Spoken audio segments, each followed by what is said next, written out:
지난주에 솔로몬이 지었던 성전 이야기 했습니다. 솔로몬이 성전을 7년 동안 지었죠. 솔로몬이 성전을 7년 지었는데 아브라함이 하나님께 이삭을 바치라고 했었던 그 모리아 산 고장소에다가 지었다고 하는 것 말씀을 드렸습니다. 7년 성전 짓고 나머지 13년 자기 왕궁 짓고 20년 동안 대대적인 토목공사를 했다고 하는 이야기까지 드렸죠.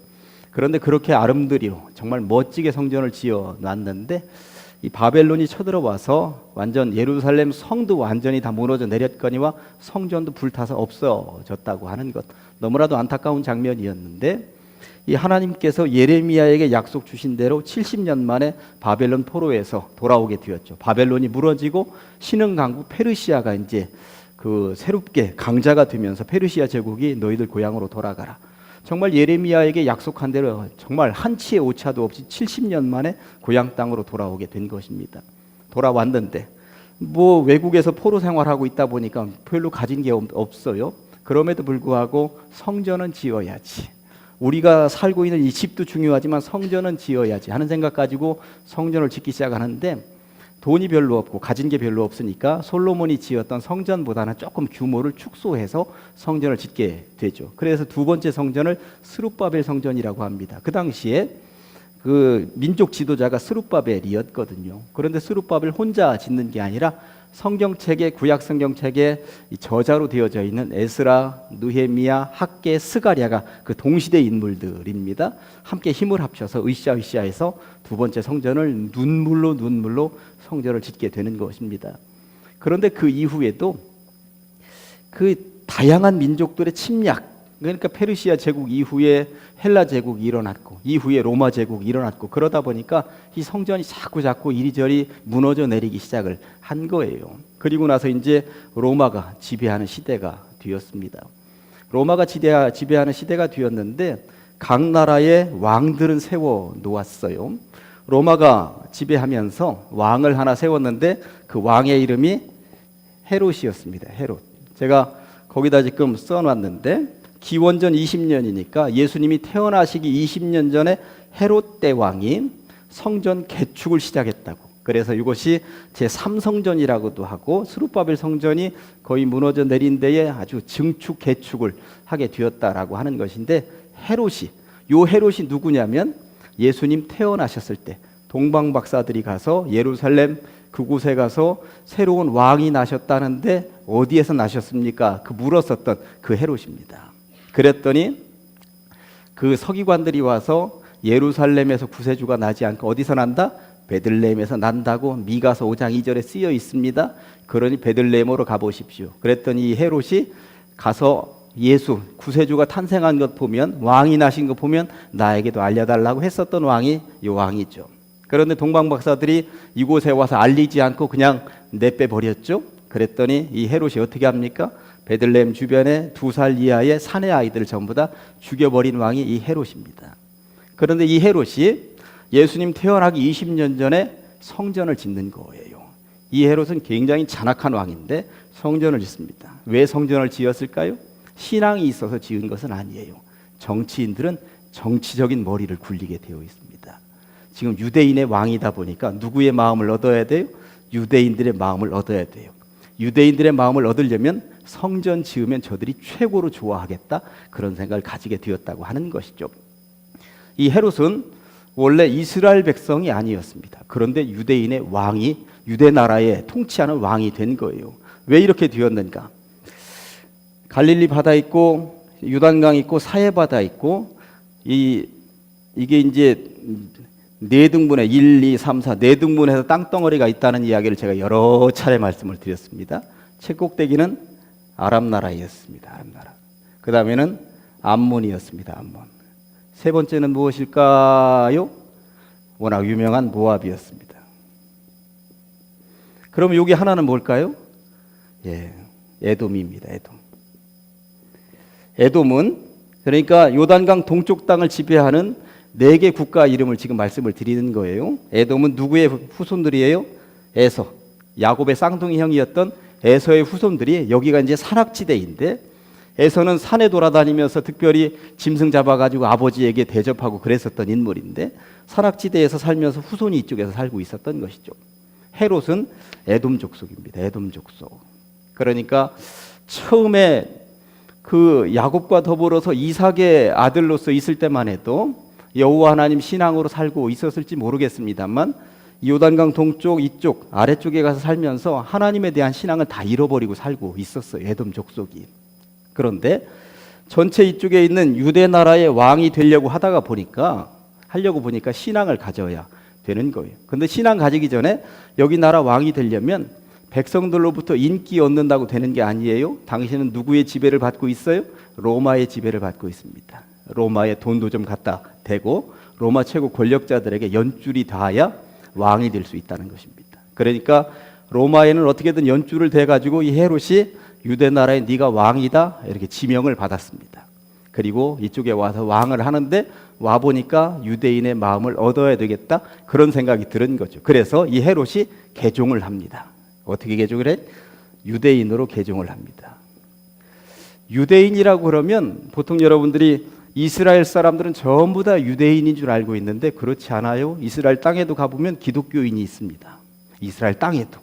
이스라엘 땅 안에 살고 있는 기독교인들은 예수 믿는 사람들이에요. 그런데 이스라엘 땅 안에 살고 있는 유대인들은 여호와 하나님은 믿지만 예수는 안 믿는 사람들이에요. 무슨 말인지 아시죠? 이게 유대인인 거예요. 그러니까 유대인들은 종교인을 얘기하는 거예요. 이스라엘 사람을 얘기하는 게 아니라 종교인들. 미국 땅에도 미국의 경제계를 흔드는 사람이 유대인이라고 그러잖아요. 그러니까 미국 시민권을 가지고 있는데 여호와 하나님만 믿고 예수는 안 믿는 사람들이 미국의 경제를 주름잡고 그게 유대인들인 거예요. 그게 유대인들. 그러니까 헤롯이 이방 민족처럼 이방 종교를 가지고 있다가 유대 나라의 왕이 되려고 하다 보니까 유대로 개종을 합니다. 나도 유대인이다. 너희들처럼 여호와 하나님을 섬긴다. 이렇게 선포를 한 거죠. 그리고 성전 짓자. 이렇게 시작을 헤롯이 예수님 태어났을 때 왕이었었던 그 헤롯이 그랬다고 하는 것입니다. 저도 군대 생활 해보니까 우리 부대의 별이 교회 다니면 이 신앙이 없는데 교회 나오는 사람들이 있더라고요. 군인들이. 그러니까 거기 잘 보이기 위해서 그런 경우들이 있어요. 정치인들 보니까 다 그런 건 아닙니다만 세계 종교에 전부 다 적을 두고 있는 정치인도 있더라고요. 기독교에도 적을 두고 있고 천주교에도 적을 두고 있고 동학사에도 적을 두고 있는지. 그러니까 신앙은 없어. 그냥 적만 두고 있는. 이 헤롯이 유대인과 관련돼서 여호와 하나님 신앙은 없어요. 다만 그냥 나도 유대인이다 적만 두고 있었던 거예요. 그랬다라고 하는 거 참고하시면서 아무튼 이가 이제 성전을 지어가는데 솔로몬 성전보다도 엄청나게 큰 규모로 짓습니다. 그래서 예수님이 태어날 때 그때도 성전이 지어지고 있었고 예수님이 돌아가실 때도 성전이 지어지고 있었어요. 실제적으로 예수님이 성전을 보시고 그 성전에 들락달락 하셨을 때도 이 헤롯이 짓는 성전이 수십 년째 계속 증개축되면서 지어지고 있었다라고 하는 것입니다. 아무튼 그렇게 엄청나게 지어졌는데 당시 사람들은 이 헤롯이 짓는 성전을 보면서 하는 이야기가 와우 대단하다. 그리고 이런 소문이 났죠. 어디 가서 저 성전 예루살렘 성전을 보지 않고는 어디 가서 건물 봤다 소리 하지 말라. 이런 소리가 날 정도였습니다. 부목사님 저 이거 난방 좀 꺼도 될 것 같은데요. 예. 하여튼 그럴 정도로 헤롯이 짓는 성전이 그 당시에 엄청났다라고 하는 이야기인 것입니다. 그런데 중요한 것은 이 헤롯은 이렇게 엄청난 건물을 짓고 있는데 이 성전을 예수님은 어떻게 바라보고 계셨는가 그 이야기를 잠깐. 거기 제가 마가복음 13장 1, 2절 써놨죠. 자, 자막 한번. 예수께서 성전에서 나가실 때에 제자 중 하나가 이르되 선생님이요 예루살렘이라고 하는 여기는 난공불락이라고 되어 있었습니다. 그러면 이 주변에 이렇게 골짜기가 흐르고 있어요. 그러면 골짜기가 흐르면 이쪽에 언덕 위에서 예루살렘 성전을 성지순례 가서 보시면 보이는데 언덕 위에서 예루살렘 성전을 볼 수가 있습니다. 아마 예수님이 이 언덕 위에 우리가 성지순례 2020년에 가면 그것을 볼 수 있을 텐데 이 언덕 위에서 이것을 쳐다보면서 지금 얘기하고 계셨을 거예요. 그러니까 다시 한 번 더 성전에서 나가셨습니다. 그리고 이 언덕 위에서 여기 예루살렘 성전 여기를 보고 있습니다. 여기는 골짜기 너머에서 제자 중 하나가 이르되 선생님이여 보소서 이 돌들이 어떠하며 이 건물들이 어떠하나이까? 대단하지 않습니까? 와우 하면서 엄청나지 않습니까? 제자가 요 성전 보고, 성전을 안 보고는 어디 가서 건물 봤다 소리 하지 말라는 이런 소문들도 있는데 대단하지 않습니까? 이런 거예요. 그랬더니 2절에 뭐라고 해요? 예수께서 이르시되 네가 이 큰 건물들을 보느냐? 돌 하나도 돌 위에 남지 않고 다 무너뜨려지리라 하시니라. 건물이 대단한 거야? 이거 아무 소용없어. 건물의 의미가 있는 게 아니야. 이 건물 지금 누가 짓고 있어요? 이 친구가 짓고 있습니다. 아직도 수십 년째 증개축을 하고 있습니다. 믿음 하나도 없는 친구가 그냥 유대인들의 마음을 얻기 위해서 짓고 있습니다. 그리고 이 성전에 대제사장을 누가 임명하냐면 로마가 임명합니다. 로마가 그 당시에 로마가 임명하면은 대제사장 되기 위해서 대제사장 되고 싶은 사람이 로마에 엄청난 돈을 갖다 바치고 대제사장이 되는 거예요. 이 가장제일교회 담임 목사가 되기 위해서 제가 엄청난 돈을 국가에다 갖다 바치고 담임 목사가 되었다고 생각을 해보십시다. 종교적인 권위가 있겠습니까? 하나도 없는 것입니다. 거기서 드리는 예배가 무슨 예배가 되겠습니까? 그리고 당시에 대제사장이 갖추고 있는 이 외투, 겉옷이 엄청나게 요즘 말로 하면 삐까번쩍 했는데 이 옷을 로마 군인들이 보관하고 있었어요. 그러다가 거기다가 어떻게든 사바사바해서 1년에 한 번이라도 그 성전 최고 지성소에 들어가서 제사를 드려야 하는 대속죄일에 이날은 입어야 됩니다. 사정하면 내줄까 말까 하다가 돈 조금 바치면 또 내주고 이 구걸을 하면서 이 담임 목사의 가운을 얻어와야 되는 그런 시대였습니다. 그런 이게 종교가 제대로 된 종교가 될 수 없는 시대였어요. 저 건물 아무 의미 없다. 아무 의미 없다. 예수님이 그렇게 말씀하셨다라고 하는 것이죠. 그리고 나서 예수님이 그렇게 말씀하신 지 40년 후에 로마 장군 티투스라고 하는 디도 장군에 의해서 성전이 완전히 무너져 내리는 것이죠. 그리고 그 이후에 성전이 제대로 지어진 적은 없습니다. 오늘날 예루살렘에 가보면 여기가 성전터였다라고 하는 것과 그리고 사진 한번 보여주세요. 여기에 예루살렘 성전의 성벽이었다라고 하는 것, 저거 하나 이제 예루살렘 성전의 서쪽 벽이었다라고 하는 것, 저거 하나 남아 있습니다. 그러니까 2000년 전 예수님이 저기 왔다 갔다 보셨던 저 성벽이 지금 남아 있는 거죠. 성전의 벽이 남아 있습니다. 저 벽에 지금 유대인들이나 관광객들이 지금 왔다 갔다 하는데 저게 이제 정통 유대인들이에요. 이마에 뭐 붙이고 있죠? 오늘날도 가보면 이마에 저 붙이고 있습니다. 테필린이라고 하는 건데 저 이마에는 뭐가 들어있을까요? 신명기 6장 4절 5절 말씀. 내 하나님을 사랑하라. 내 마음과 뜻과 정성을 다하여 하나님 여호와 하나님을 사랑하라. 그 말씀이 저기 지금 들어있는 거죠. 오늘날도 그 성지순례 가보면 저런 유대인들, 그리고 저 벽을 통곡의 벽이라고 그래요. 이게 유대인들이 저 벽에 저렇게 기대서 어떻게든 성전을 되찾아야 된다 하면서 통곡을 하죠. 그리고 저 틈 벽에다가 저 종이 보이죠? 여기 기도문, 말씀 이런 것들을 계속 꽂아 놓으면서 회복하기 위해서 애를 쓰는데 사실 예루살렘 저 성벽 바로 뒤에는 이슬람 사원이 있습니다. 그래서 유대인들에게도 성지이고 기독교인에게도 성지이고 이슬람에게도 무슬림들에게도 성지이라 지금 거기 종교 전쟁 같은 지금 싸움만 안 했다 뿐이지 가보면 긴장이 아주 엄청 납니다. 그런데 예수님은 저 건물 의미 없다 이렇게 말씀하셨다라고 하는 것입니다. 그러면 성경은 과연 성전에 대해서 뭐라고 말씀을 하고 있는가? 거기 큰 사본에 오늘날 성전은 우리 사람이 성전이라고 말씀하시는 거예요. 고린도전서 3장 16절 17절 너희가 하나님의 성전인 것과 저 건물이지 의미 없다. 저 건물은 이제 무너질 것이다. 우리는 건물 믿는 사람이 아니다. 그러니 너희가 하나님의 성전인 것과 하나님의 성령이 너희 안에 계시는 것을 알지 못하느냐. 하나님의 성령이 머물면 우리가 성전이라는 거예요. 누구든지 하나님의 성전을 더럽히면 하나님이 그 사람을 멸하시리라. 하나님의 성전은 거룩하니 너희도 그러하니라 하면서 우리가 거룩해야 된다고. 여기에 성령이 머물러 있어야 된다고. 성령이 머물러 있으면 성전이라고 말씀하고 계신 거죠. 그러니 우리들도 성지순례 가보면 그 성전터 보면서 안타깝죠. 주변에 이제 이슬람 사원이 들어서 있고 마음껏 돌아다닐 수 있는 것도 아니고 총든 사람들이 계속 지키고 있고 언제인지 싸움이 일어날지도 모르는 것고, 그래서 2000년 전에 예수님께서 머무르셨다는 그러한 건물처럼 외형이라도 좀 한번 지어졌으면 좋겠다 하는 생각들을 가진 사람들이 분명히 있습니다.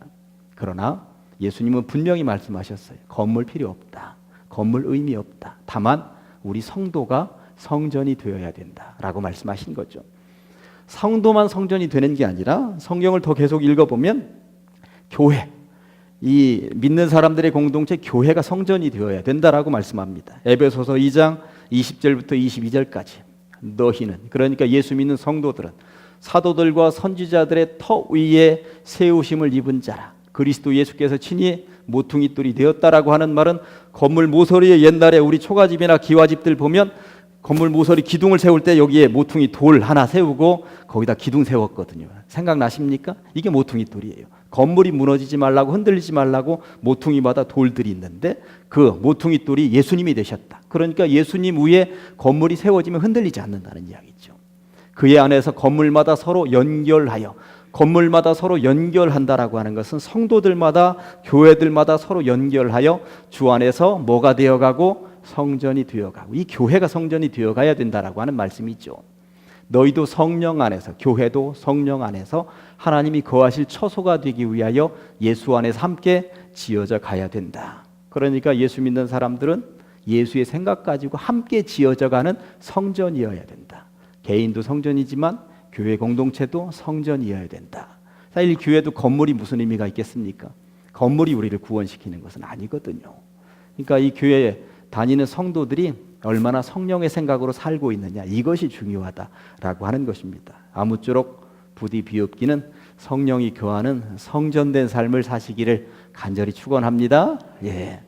다시 이제 솔로몬 시대의 이야기로 올라가서 이제 솔로몬의 성전 이야기를 이렇게 예수님 당시까지 오늘날까지 이어서 말씀을 드렸는데, 솔로몬 이야기로 올라가서 솔로몬이 참 얼마나 멋진 삶을 살았어요. 앞에는 성전도 짓고 왕궁도 짓고 워낙 똑똑하고 지혜로우니까 전 세계의 사람들이 그 지혜 한번 듣겠다고 몰려오고 뭐 금은부화 가지고 몰려오고 그랬는데, 이 잘 나가던 솔로몬이 오늘 본문에서 보셨던 것처럼 망치는 거잖아요. 인생을 여인들 품에서. 아까 다 읽었으니까 3절만 더 읽어보겠습니다. 1절 말씀. 솔로몬 왕이 바로의 딸 외에 이방의 많은 여인을 사랑하였으니 곧 모압과 암몬과 뭐 돔은 어디 있는지 시돈, 이 저쪽 그 지중해에서 가장 북쪽 땅 시돈과 헷 여인이라 다양한 여인들 품속에서 놀아났다라고 하는 것입니다. 3절. 왕은 후궁이 700명이요 첩이 300명이라. 그러면 합치면 1000명이에요. 백제 의자왕은 3000궁녀가 있었다는데 솔로몬은 1000명의 여인들하고 지금, 저게 참 부끄러운 이야기인데 성경은 그대로 기록을 하고 있습니다. 그러니 왕궁이 얼마나 넓었어야 되는 것인가 한번 생각을 해봅니다. 그의 여인들이 왕의 마음을 돌아서게 하였더라. 어디로부터? 여호와 하나님으로부터 돌아서게 했다라고 그러면서, 아까 여러분들 성경 읽으면서 각 민족마다 신을 가지고 왔다라고 하는 거 다 보셨을 거예요. 각 민족마다 이방 우상 덩어리를 들고 온 거예요. 제가 다른 설교 시간에 말씀을 드렸습니다만, 우리들은 우상하면 동학사에 있는 큰 부처 생각을 하는데 그 당시에 우상은 요만했어요. 길어봤자 팔뚝만한 거예요.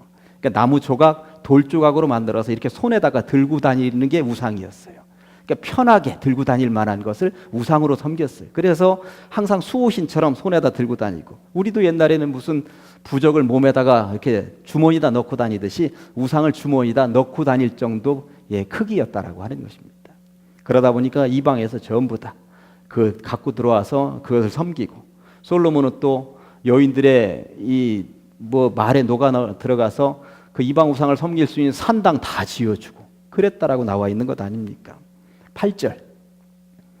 그가 또 그의 이방 여인들을 위하여 다 그와 같이 한지라. 그들이 자기의 신대에게 분향하며 제사하였더라. 다 그거 할 수 있도록 배려해 주었다. 그러니까 성전 짓는 것까지는 정말 좋았는데 성전 지어놓고 온 나라를 완전 이방 혼합 종교를 지금 만들어 놓은 게 솔로몬이었다라고 하는 것입니다. 그러니까 모든 나라의 종교가 지금 이스라엘에 다 들어와 있었다는 이야기예요.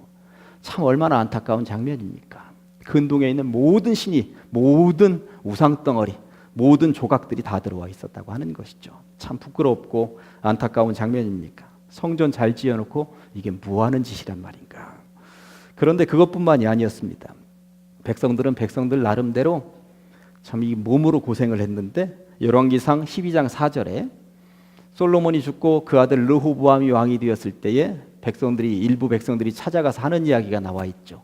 왕의 아버지 솔로몬이 우리의 멍에를 무겁게 하였으나, 왜 멍에를 무겁게 했겠어요? 토목공사 7년 성전 13년 건축해 왕궁 건축 무겁게 하였으나 왕은 이제 우리 너무 고생했습니다. 왕은 이제 왕의 아버지가 우리에게 시킨 고역과 매운 무거운 멍에를 가볍게 하소서. 그리하시면 우리가 왕을 섬기겠습니다.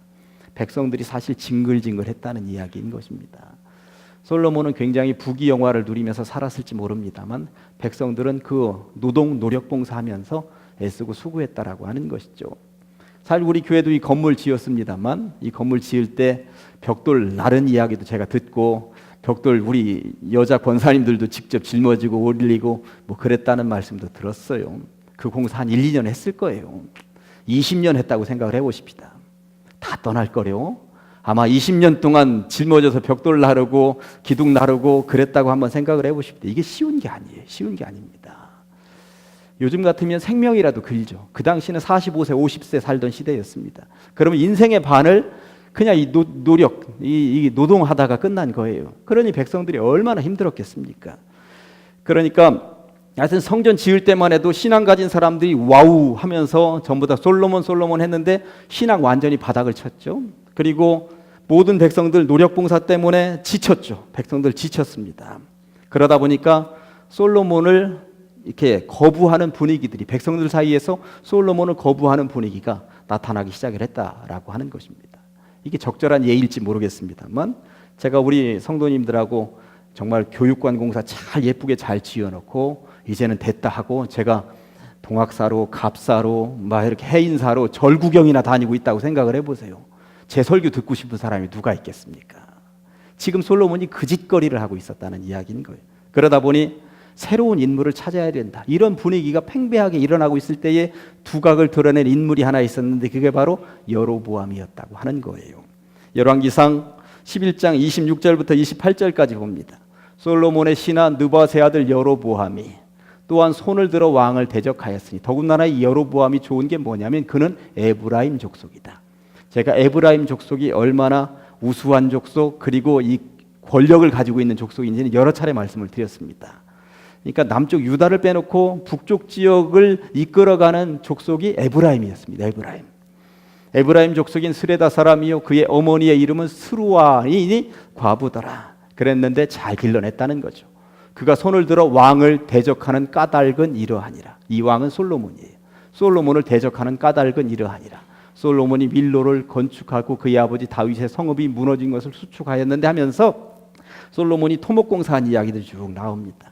백성들이 고생한 거 다 알거든요. 그러다 보니까 여로보암이 이렇게 잘 두각을 드러내고 지도력이 있어 보이니까 이 솔로몬 치우고 저 여로보암이 왕이 되었으면 좋겠다 하는 분위기들이 팽배하게 형성이 되는데 그 분위기 솔로몬이 모르겠습니까? 솔로몬이 딱 알아챘죠. 그래서 40절에 이렇게 쓰여져 있습니다. 이러므로 솔로몬이 여로보암이 두각을 드러내니까 여로보암을 죽이려 하매 여로보암이 일어나 애굽으로 도망하여 애굽 왕 시삭에게 이르러 솔로몬이 죽기까지 애굽에 머물러 있었다라고 하는 것입니다. 그렇게 여로보암이 거기 있다가 솔로몬이 죽었다 소리를 들으니까 당장 이제 유다 땅으로 온 거예요. 왔는데 와가지고 솔로몬이 죽으니까 솔로몬의 아들 르호보암이 왕이 된 거예요. 왕이 되어 있으니까 르호보암을 찾아간 거죠. 찾아가서 뭐라고 한 겁니까? 좀 전에 읽었죠. 토목공사 하느라고 우리 너무 힘들었습니다. 이제는 좀 그만하고 백성들 짐 좀 가볍게 좀 해주십시오. 세금도 좀 조금만 걷고 노력봉사도 조금만 하도록 하고 좀 편하게 지내도록 해주십시오 했더니 르호보암이 어떻게 하는지는 많은 성도님들이 알고 계실 거예요. 나이 드신 장로그룹 나이 드신 분들하고 토론을 했더니 3일 후에 와라 해놓고 토론을 했더니 나이 드신 분들이 좀 편하게 하십시다. 이제는 백성들에게 좀 자유롭게 편하게 할 때가 되었습니다. 그동안 너무 고생했습니다. 이러는 거죠. 이 말 들었으면 딱 좋았습니다. 그런데 자기와 똑같은 젊은 그룹들 불러다가 야, 이런 일이 있는데 어떻게 할까? 나이 든 양반들은 좀 풀어주라고 그러는데 네 생각들은 어떻게 하냐? 무슨 얘기야? 자꾸 더 쪼여야지. 3일 후에 여로보암하고 그 동료들 왔는데 거기다 뭐라고 합니까? 나이 든 분들의 얘기를 들어서 그대로 했더라면 좋았는데 젊은 친구들 얘기 들어가지고 그대로 앞으로 나는 더 세게 다스릴 것이다.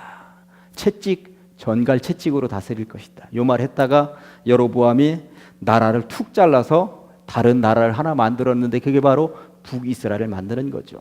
지도 한번 보여주실래요?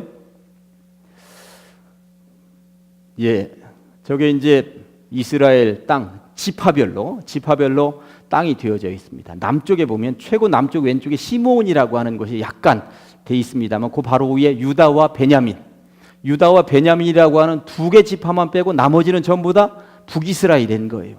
그래서 유다 지파와 베냐민 지파 저 두 개만 지금 남유다라는 이름으로 남게 되고 나머지 지파는 에브라임 여로보암을 따라서 나라를 하나 형성했는데 북이스라엘이라는 이름으로 형성한 거죠. 그러니까 이게 솔로몬이 정치 잘못하고 그리고 그 아들 르호보암이 어른들 말 안 듣고 지 친구들 말 들었다가 나라가 순식간에 두 토막이 났는데 6분의 1 분량으로 나라가 줄어들었다는 이야기인 것입니다. 이런 일이 벌어졌습니다. 그래서 나라가 저렇게 갈라졌습니다. 누구 때문에? 원래는 솔로몬 때문이었다고 하는 것이죠. 그랬는데 북이스라엘이 더 넓은 영토를 가지고 있긴 했는데 북이스라엘을 다스리면서 여로보암에게 고민이 딱 하나 있었어요. 뭐냐면 다 있는데 영토도 넓고 사실 저 북쪽으로 갈수록 더 기름져요. 더 곡물도 많이 나오고, 그 기름지고 더 곡물도 많이 나오는 딱 하나 모자란 게 뭐냐면 유대 땅 예루살렘에 있는 성전 없는 것. 성전. 이 백성들은 어떻게든 예배 드릴 때 성전 가서 예배 드려야 된다. 1년에 3번은 성전 가서 예배 드려야 된다. 그런 생각을 가지고 있었거든요. 그러다 보니까 이 성전 지어야지. 그런데 성전을 지을 수는 없고. 그래서 이 여로보암이 하는 짓이 열왕기상 12장 27절부터 30절까지 보면 만일 이 백성이 예루살렘에 있는 여호와의 성전에 제사를 드리고자 하여 올라가면 우리 지도상으로는 내려가면입니다만 올라가면 이 백성의 마음이 유다 왕 된 그들의 주 르호보암에게로 돌아가서 나를 죽이고 유다의 왕 르호보암에게로 돌아가리로다 이 걱정이 생긴 거죠. 여로보암에게 하고 이에 계획하고 두 금송아지를 만들고 무리에게 말하기를 너희가 다시는 예루살렘에 올라갈 것이 없도다. 이스라엘아 이는 너희를 애굽 땅에서 그치 금송아지는 너희를 애굽 땅에서 인도하여 올린 너희의 신들이라 하고 금송아지를 이 일을 하는 거예요. 여로보암이 하나는 베델에 두고 하나는 단에 둔지라. 참 이게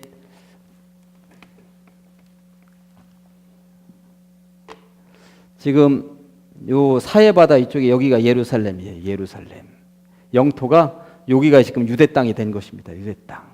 그러니까 베델은 어디 있냐면 여기 있어요. 여기. 남쪽으로 위쪽에 있는 사람들이 내려오지 못하도록 여기 베델에다 금송아지 하나 만들어 놓고 성전 갈 것 없다. 여기 있는 금송아지가 너희들을 애굽에서 이끌어낸 신이야. 이러고 있었다는 거예요. 길목에다가 팍 만들어 놨고 여기 베델입니다. 북쪽은 가장 땅 북쪽에 단이라고 하는 곳에 또 금송아지 하나 만들어 놓고 외국으로도 못 나가게 딱 북쪽 여기서부터 여기까지 여로보암이 그 머리를 썼다고 하는 이야기인 것입니다. 그러면서 여로보암은 계속 죄악으로 달려갑니다. 그 이야기를 열왕기상 13장 33절 34절은 가감없이 이렇게 기록하고 있습니다. 여로보암이 이 일 후에도 그 약한 길에서 떠나 돌이키지 아니하고 다시 일반 백성을 산당의 제사장으로 삼되 일반 백성을 산당의 제사장으로 삼으면 안 됩니다. 누구를 삼아야 돼요? 레위인들 이외에는 제사장으로 삼으면 안 됩니다. 이게 하나님의 법칙이었어요. 그런데 아무나 제사장으로 삼고 누구든지 자원하면 그 사람을 산당의 제사장으로 삼았으므로 이 일이 여로보암 집의 죄가 되어 그 집이 땅 위에서 끊어져 멸망하게 될 정도까지 되었다. 여로보암이 이렇게 되었다라고 하는 이야기인 것입니다. 그러면서 이제 오늘 결론을 내리면 제가 서너 주 전에 결국 그러다 보니까 이후에 열왕기 상하는 왕들에 대한 이야기인데 이 모든 왕들에 대해서 여로보암은 못된 왕들의 기준점이 되었다라고 하는 이야기를 드렸습니다. 오늘 그 이야기를 하고 한 3, 4주 전에 말씀을 드렸습니다만 다시 한 번 더 언급을 하고 오늘 마무리를 하겠습니다. 열왕기상 15장 34절 보았더니 바하사라는 왕이 여호와 보시기에 악을 행하되 누구의 길로? 여로보암의 길로. 여로보암 닮아서 그 못된 길로 갔다고. 다음 다른 사람 하나 더 오므리라고 하는 왕이 여호와 보시기에 악을 행하되 그 전에 모든 사람보다 더욱 악하게 행하여 넘겨주세요. 느바세 아들 여로보암의 모든 길로 행하여. 그러니까 못된 왕이 기준이 되었다. 아유 이완용 같은 놈, 아유 히틀러 같은 놈, 이런 얘기를 지금 들었다라고 하는 이야기인 거예요. 그러니까 그 못된 사람의 기준점이 되었다라고 하는 것이죠. 이에 반해 선한 왕의 기준점은 누구라고 말씀드렸어요? 다윗이라고 말씀을 드렸습니다. 다시 한 번 더 언급을 합니다. 열왕기하 18장 3절에 히스기야라고 하는 왕이 그의 조상 다윗의 모든 행위와 같이 여호와께서 보시기에 정직하게. 그 다음 다른 왕 요시야라고 하는 왕이 여호와 보시기에 정직히 행하며 그의 조상 다윗의 모든 길로 행하고 좌우로 치우치지 아니하였더라. 그러니까 여로보암은 못된 왕들의 기준점, 그리고 다윗은 선한 왕들의 기준점이 되었다. 그렇다면 우리들은 나중에 아무개처럼 살았으면 좋겠다. 누구로부터 이런 소리를 좀 들어야 되지 않겠는가? 가장 제일 귀에 아무개처럼 신앙생활하면 좋겠다. 다른 사람도 말고 그 사람만 닮으면 좋겠다. 이런 기준점, 다윗이 그런 기준점이 되었듯이 이 자리에 있는 모든 분들이 자녀들에게도 그리고 다른 성도들에게도 하여튼 그런 신앙의 기준점으로 살았으면 좋겠다. 인정받으시기를 간절히 축원합니다. 예, 오늘의 말씀은 여로보암 걸로 가지고 왔어요. 반면교사로 삼고 이렇게 이전처를 우리가 다시는 밟아서는 안 되겠다 하는 생각이 들어서 열왕기상 13장 33절 34절 두 번 합니다. 시작. 여로보암이 이 일 후에도 그의 악한 길에서 떠나 돌이키지 아니하고 다시 일반 백성을 산당의 제사장으로 삼되 누구든지 자원하면 그 사람을 산당의 제사장으로 삼았으므로 이 일이 여로보암 집에 죄가 되어 그 집이 땅 위에서 끊어져 멸망하게 되니라. 여로보암이 이 일 후에도 그의 악한 길에서 떠나 돌이키지 아니하고 다시 일반 백성을 산당의 제사장으로 삼되 누구든지 자원하면 그 사람을 산당의 제사장으로 삼았으므로 이 일이 여로보암 집에 죄가 되어 그 집이 땅 위에서 끊어져 멸망하게 되니라. 아멘. 기도하십니다. 하나님 아버지, 이 밤에 솔로몬 여로보암 살펴보게 하시니 감사합니다. 참 지혜로웠었던 왕이었건만 악으로 치달렸었던 솔로몬을 보면서 반면교사로 삼습니다. 여로보암의 삶도 참 지도자로서 크게 될 수 있었던 인물이었을진데 점점 갈수록 악을 행하여 이제 악한 왕들의 기준점이 되었었던 것을 안타깝게 여기면서 이들의 전철을 밟는 어리석은 백성들이 되지 않도록 우리를 이끌어 주시옵소서. 좌로나 우로나 치우치지 않게 하시고 올곧게 말씀 따라서 살아갈 수 있는 지혜로운 백성들 다 되게 하여 주시옵소서. 예수님의 이름으로 기도합니다.